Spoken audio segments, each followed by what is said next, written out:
This version of this family is going to get arrayed all the way up until somewhere around in here. Now I know already, because I built the family previously, that the distance between insertion points is 2 foot 6 inches. With this highlighted, I'm going to click on the array tool, and then I'm going to say move to second, and I'm just going to randomly click anywhere and then go 2 foot 6.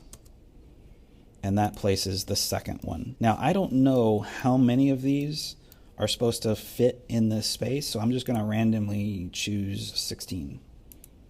Okay, so we need a lot more, so let's say 20. We still need more. Let's say 24.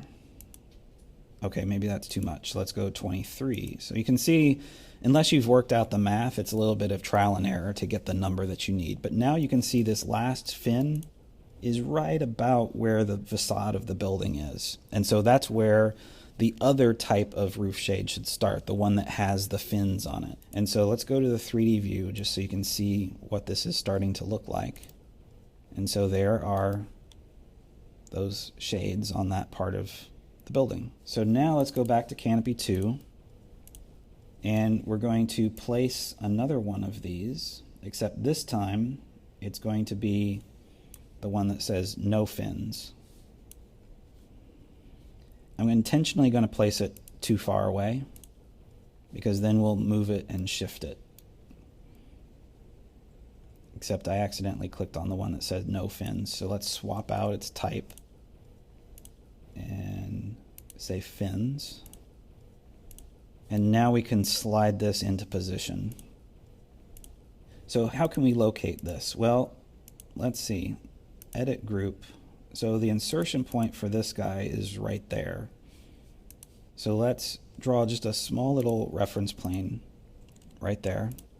And then we take the insertion point of this guy and use the move command, and now move it back to where that reference plane is. And now that should be in the right position. So now I'm going to delete that reference plane because we don't need it anymore.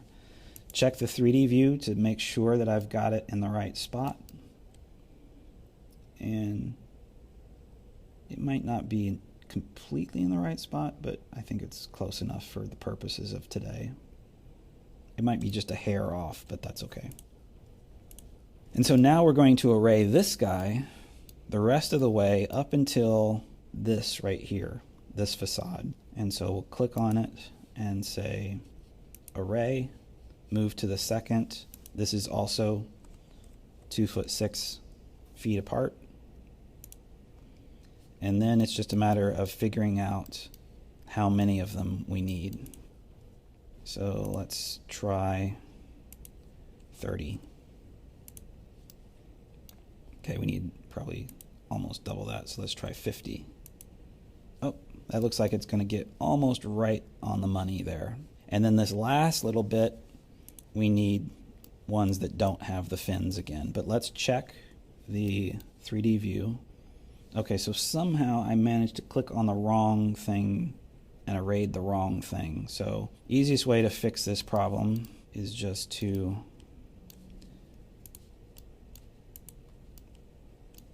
delete all of these.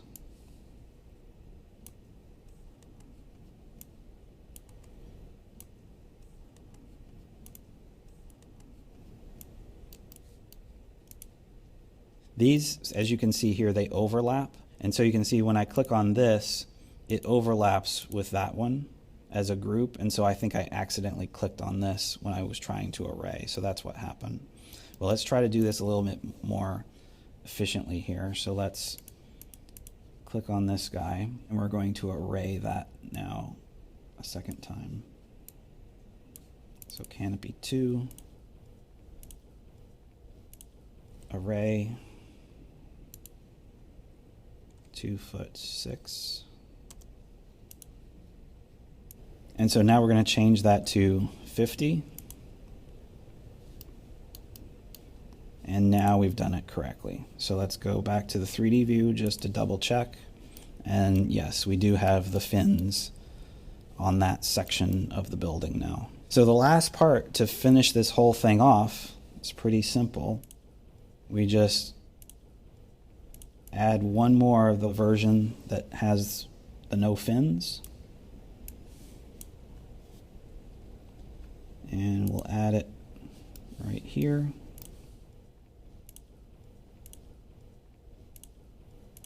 And then we'll slide it into position. So this insertion point should more or less line up with the insertion point for that, except that's too far.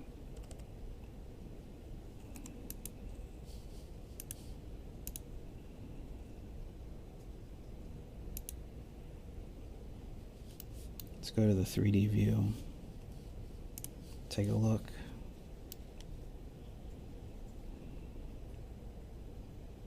I don't think I got it exactly, but once again, it's okay for today's purposes. And we'll take that and make one last array, 2'6".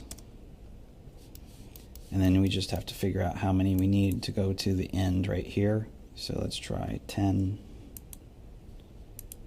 11, there's probably 12. That's good enough. So now let's look at it in 3D. And this is our complete roof structure. So it looks pretty close to the reality, but obviously without going out and really studying the building in depth, I don't really know for sure exactly what the dimensions and everything are. But this gives you a pretty good idea of how to build a complicated piece of a building out of many different families. And this is a common strategy that we use to create these types of situations. I mean, this comes up a lot when we talk about building entrances. You know, a lot of building entrances, commercial buildings, have some sort of a canopy that goes out over the entrance. This is how we build some of that stuff.